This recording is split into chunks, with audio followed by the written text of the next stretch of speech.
러셀 커크의 지적인 사람들을 위한 보수주의 안내서 3장 양심 함께 읽어보겠습니다. 보수주의자는 추악한 개인주의자일까요? 급진주의자들은 보수주의자들을 향해 자기 자신에게만 집중하는 비열한 자라고 비난하기도 합니다. 그러나 앞 2장에서 살펴본 종교적 신앙 이외에 보수주의의 대단히 중요한 것은 양심입니다. 그리고 이 양심은 존 애덤스의 말에 의하면 도덕성의 핵심이기도 하죠.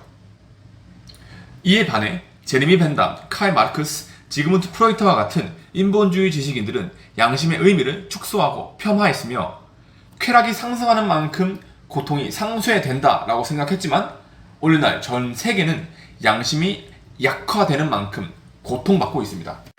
양심의 사전적 정의는 다음과 같습니다. 사람의 행동이나 동기의 측면에서 내적으로 인식하는 옳고 그름, 그리고 사람의 행동과 동기의 도덕적 특성을 파악해 도덕률에 일치하도록 명령하는 능력. 이것에 보수주의적 정의를 더한다면 양심은 사적인 사안으로서 공공의 국가적 양심은 존재하진 않습니다. 이러한 양심엔 신과 인간의 관계, 그리고 사람들 사이의 관계를 지배하는 두 측면이 존재합니다.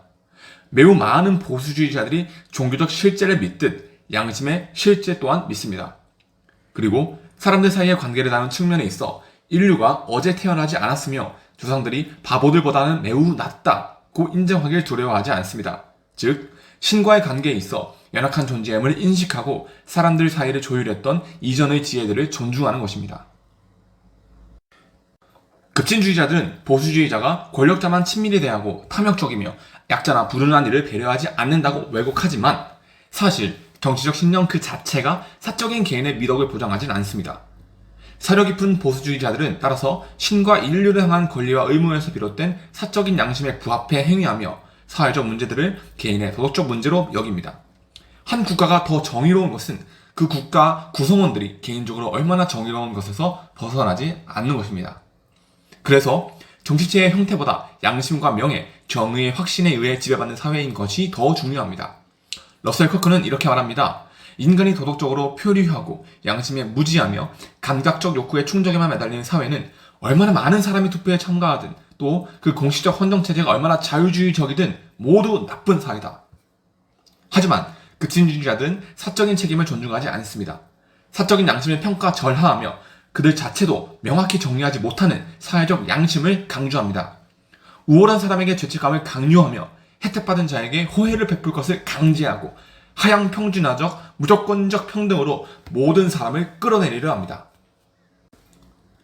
보수주의자들의 양심은 이와 다릅니다.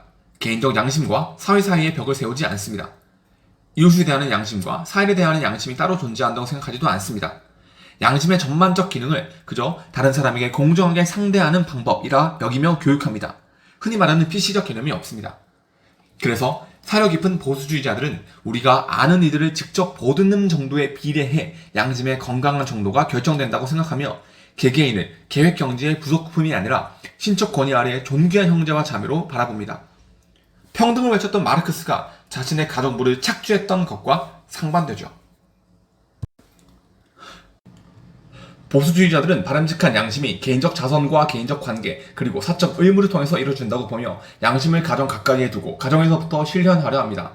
따라서 자선에 있어서도 사람들 개개인이 자비롭게 행동할 것을 강조합니다. 비상사태에 있어서는 개인적 양심도 공공기관으로 작동돼야 한다고 생각하지만 가능한 개인적이고 사적인 문제로서 공동체 사태를 바라보는 것을 유지하고자 합니다. 그래서 보수주의자는 자선에 참여함에 있어서 우선 개인적이고 사적으로 할 수 있는 최선을 다한 후에 자신과 가족의 힘의 협력만으로는 어려움을 느끼고서야 민간 자원봉사단체들에 주목합니다. 그리고 그것이 부족하다면 지방정부와 지역 당국의 활동에 호소하며 이 모든 방법으로도 사태 해결이 불가능할 경우에서야 국가적 규모에서의 자선활동을 추구합니다. 이처럼 보수주의자는 개인적 양심을 강조하는 차원에서 복지를 대할 때 기관들을 통하지 않고 개개인을 통해 모색하고자 합니다. 이웃에 느끼는 의무감과 소박한 양심이 민간 차원에서 작동할 때 가장 인간적이고 아름답게 그리고 충분하게 해결되리라 생각하기 때문입니다. 그러하기에 건강한 양심이 냉담함과 악으로 추락된다면 사회적 양심이 아무리 어떠한 행위를 촉구하더라도 소용이 없습니다. 개인적 차원의 도덕이 나쁜데 공중의 도덕이 좋은 나라란 존재하지 않기 때문입니다. 그렇다면 우리 대한민국은 지금 양심적인 나라일까요? 여러분 지금 어떤 양심을 가지고 계십니까? 2017년에서 2020년 약 4년간 청년 고독사가 62% 증가했다는 통계 자료가 있습니다. 어쩌면 우리는 갈수록 비례해지는 정부의 손에 모든 것을 의존하며 우리의 양심마저도 대신 작동해 주길 기다리고 있었던 것은 아닐까요? 최근 들어 상승하는 우리 또래 청년들의 고독한 죽음 앞에 나의 양심은 지금껏 어떻게 작동되었는지 부끄러움을 느낍니다. 그러니 우리 먼저 우리 가까이의 청년을 돕고 사랑합시다. 우리에게 주어진 선한 양심의 힘을, 그리고 바로 당신의 능력을 믿습니다. 지적인 사람들을 위한 보수주의 안내서 3과 양심이었습니다. 청년의 웃음을 메이커, 청년정책 프롬입니다.